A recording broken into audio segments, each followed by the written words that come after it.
मुंहिंजा मारू हितड़े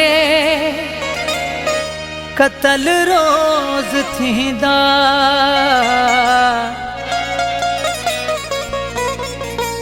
मुंहिंजा मारू हितड़े कतल रोज थींदा। मुंहिंजा मारू हितड़े कतल रोज थींदा। असांजा वडेरा नकासार लहंदा। असांजा वडेरा नकासार लहंदा। जिते ताम थींदा उते यार वेंदा। जिते ताम थींदा उते यार वेंदा।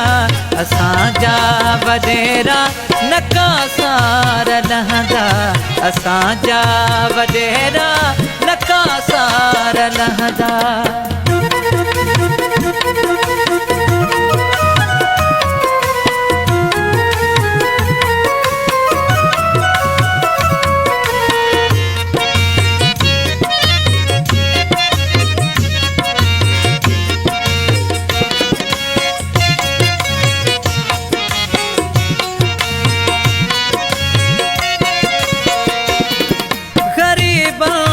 हकते लगन रोज धाड़ा।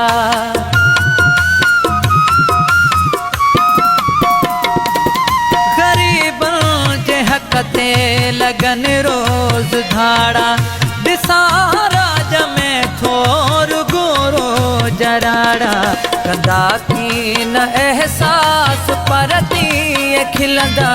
कंदा की न एहसास परती खिलंदा। असांजा वडेरा नकासार लहंदा। असांजा वडेरा नकासार लहंदा। जिते ताम हूंदा उते यार वेंदा। जिते ताम हूंदा उते यार वेंदा। असांजा वडेरा नकासार लहंदा। असांजा वडेरा नकासार लहंदा।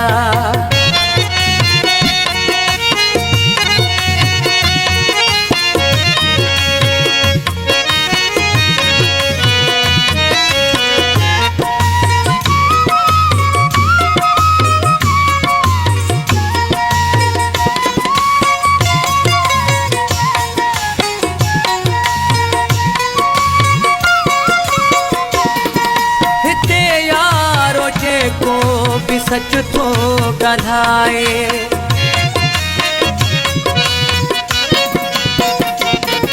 हिते यारो जेको बि सच थो ॻाल्हाए। उहो चोर धाड़ेल रूपोश आहे। उन्हीअ खे चरियो या तबागी सॾींदा।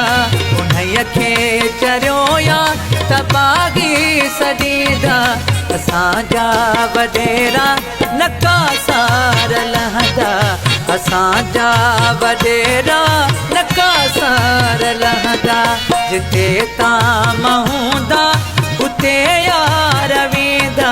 जिते ताम हूंदा उते यार वेंदा। असांजा वडेरा नकासार लहंदा। असांजा वडेरा नकासार लहंदा।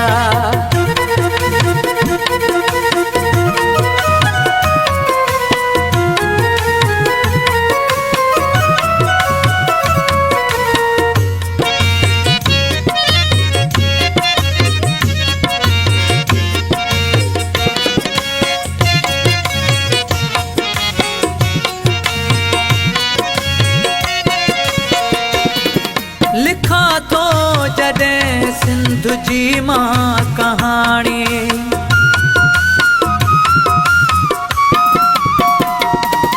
लिखा थो जॾहिं सिंध जी मां कहाणी। नथो बीहे शीराज़ खिड़ियुनि मां पाणी। इहे सूर सिंध जा सुम्हण कोन ॾींदा। इहे सूर सिंध जा सुम्हण कोन ॾींदा। असांजा वॾेरा नकासार लहंदा असांजा वॾेरा नकासार लहंदा मुंहिंजा मारू हितड़े कतल रोज़ थींदा मुंहिंजा मारू हितड़े कतल रोज़ थींदा असांजा वॾेरा नकासार लहंदा असांजा वॾेरा